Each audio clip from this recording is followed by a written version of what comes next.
একেই তো ছুটির দিন, তার উপর আবার বাইরে বৃষ্টি হচ্ছে। তো ঘুম থেকে উঠলে তো একটু লেট হবেই। আর ছেলের যেহেতু স্কুল ছিল না, ঘুম থেকে তাড়াতাড়ি ওঠার চাপও নেই।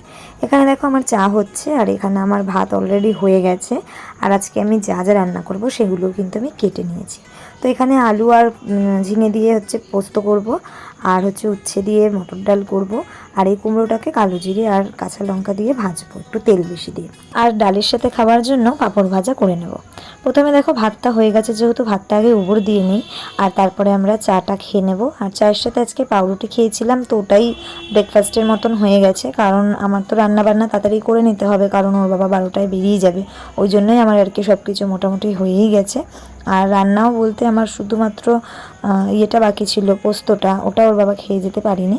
আর বাদবাকি সমস্ত রান্নাগুলোই আমার হয়ে গেছিলো মানে টাইমের মধ্যেই। এখানে হচ্ছে ওই ডালটা করেছিলাম, তিতর ডাল, আর পাঁপড় ভাজা আর কুমড়ো ভাজা। তো যাই হোক, এগুলো দিয়েই ওকে খেতে দিয়ে দিয়েছিলাম। আর খাওয়া দাওয়া বলতে এই নিরামিষের দিনে একটু এরকম মানে ঝামেলা হয়, কি হবে না হবে। আমার ছেলের তো নিরামিষের দিনে একটু পনির বা একটু সোয়াবিন বা একটু পাঁপড়ের তরকারি এগুলো হলে ওর বেশি ভালো হয়।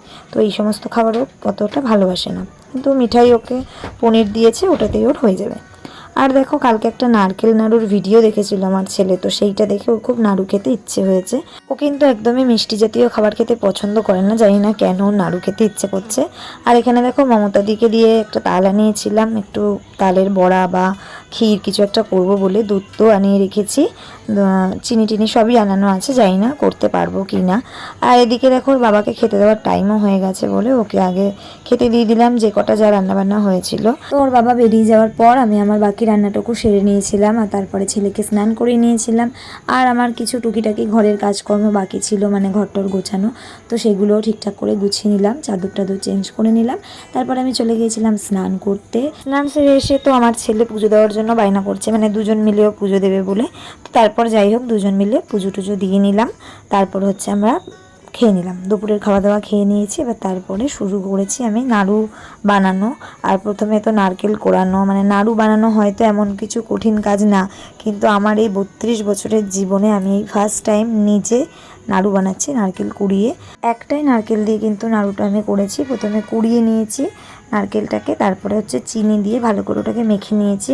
অনেকে আবার চিনি দিয়ে একটু ঘিও দেয়, তো আমি ঘিটা দিইনি, আমি শুধু চিনি দিয়ে এরকম করে মেখে নিয়েছি। মেখে নেওয়ার পরে আধ ঘন্টা মতো রেখে দিয়েছিলাম। তারপরে কড়াইতে ওটা দিয়ে ভালো করে মানে কন্টিনিউ নেড়ে গেছি, একদম সিম করে দিয়ে আঁচটা। তারপরে নাড়তে নাড়তে দেখলাম একটু বেশ জল টল বেরোলো, অনেক কিছু হলো, অনেক কিছু পরিবর্তন হচ্ছিলো, কিন্তু আমি বুঝতে পারছিলাম না যে পাক হয়েছে কি না, নামাবো কি না। তো সেই মুহূর্তেই আমাদের বাড়িতে তখন কাকিমা এসেছিলো, কাকিমা মানে মামনের মা। তো সে দেখে বললো যে আরেকটু হবে, আরেকটু করে নিয়ে তারপরে নামিয়ে ফেল। তো তখন তাই জন্য আমি আবার আরেকটু করে তারপরে নামিয়ে নিয়েছিলাম। তারপরে একটু ঠান্ডা করে তারপরে আমি পাকিয়েছি। আর পাকানোটা এক হাতেই করছিলাম এরকম করে করে। আর একটু নরম হয়েছে নাড়ুটা, কিন্তু নাড়ু খেতে তো খারাপ হয়নি, ভালোই লাগছিল। তো আমি একটা নারকেলে মোটামুটি 24 না 25টা মতো নাড়ু হয়েছিল। আর আমার ছেলে তো একদম নারকেল কোড়ানো থেকে খাওয়া শুরু করেছে নারকেল নিয়ে নিয়ে। ফাইনালি অনেক কষ্টের পর আমার নাড়ুগুলো সাকসেসফুলি রেডি হলো। তো কেমন হয়েছে দেখতে অবশ্যই তোমরা কমেন্ট করে জানিও। আর আমার এই ছোট্ট ব্লগটা তোমাদের কেমন লাগলো সেটাও জানিও। সবাইকে বাই।